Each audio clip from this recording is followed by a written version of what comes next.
Hello everyone, I am Kanika here and I'll give you content about cybercrime. So what is cybercrime? Now here comes the definition. Cybercrime is any criminal activity that involves a computer, network, device or network, while most cyber cells are crime carried out in order to generate profit for the cyber criminals. Some cyber crimes are carried out against the computer or devices directly to damage or disable them, while others use computers or networks to spread malware, illegal information, images or other materials. And some crimes are both target computers to infect them with the viruses, which are then spread to other machines and sometimes entire networks. So we'll come forward. So what will be the primary impact of cybercrime? First, it is financial. And cybercrime can include many different kind of profit-driven criminal activities like ransomware attacks, email and internet fraud, and identity fraud, as well as attempts of steal financial account, credit card or other payment card information. Cyber criminals may target private personal information as well as corporate for theft and resale. When we go forward to a more definition of cybercrime, it is carried by individuals or small groups, relatively little technical skill, or by highly organized global criminal groups that may include skilled laborers and other talent expertise to other reduce the charges of detention and prosecution. Cyber criminals often choose to operate in countries with weak or non-existent cyber laws. But how it works? How cybercrime works? Cybercriminals use number of attack vectors to carry out their cyber attacks and constantly seeking new methods and techniques for achieving their goals while avoiding detection and arrest. What are some common types of cybercrimes which have been known and used?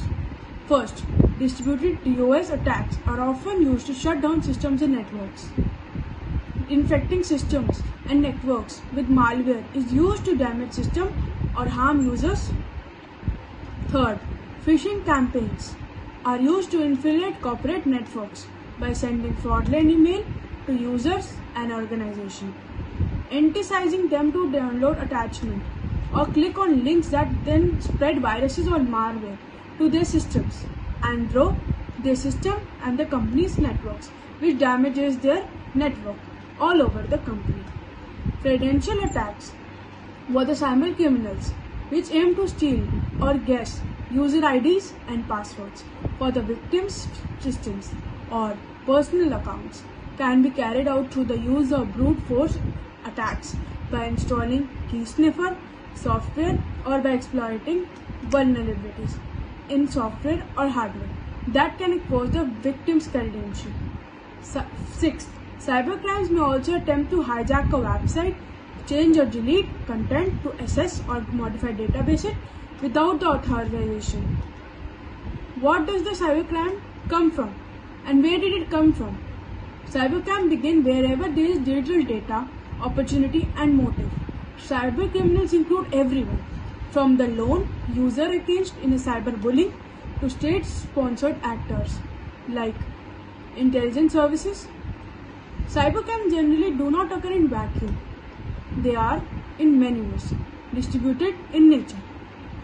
Cyber criminals typically rely on other actors to complete the crime, whether the creator of malware using the dark web to sell code, the distributor of illegal pharmaceuticals using cryptocurrency brokers to hold virtual money in escrow, or state threat actors relying on technology, subcontractors to deal intellectual property.